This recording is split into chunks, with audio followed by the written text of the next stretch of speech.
প্রধানমন্ত্রী শেখ হাসিনার পতন হয়েছে বলা হলেও এবারে বের হলো অন্তরালের ঘটনা। বিপ্লবী সরকার গঠনই ছিল তাদের মূল লক্ষ্য। শেখ হাসিনা দ্রুত পালিয়ে যাওয়াই সময় পাননি তারা।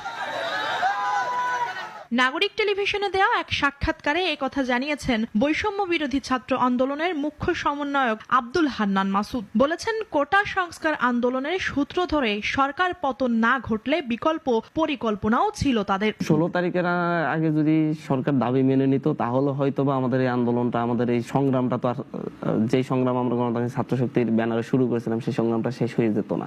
সেটা তো চলমান থাকতো, সেটা অন্য আরেকটা পরিকল্পনা, সেটা হয়তো পরবর্তী আরেকটা সুযোগের অপেক্ষায় থাকতো। হান্নান মাসুদ জানান, গত 15 বছর ধরেই সরকার পতন ঘটানোর পরিকল্পনা ছিল তাদের। সেই লক্ষ্যে চানখারপুলে একটি বাসায় একসঙ্গে থাকতেন তারা। আমাদের একটা প্ল্যানিং ছিল, 10-15 বছরের একটা প্ল্যানিং আমরা হাতে রেখে কাজ করেছিলাম, যে হচ্ছে বাংলাদেশের প্রতিটি শিক্ষা প্রতিষ্ঠানের শিক্ষার্থীরা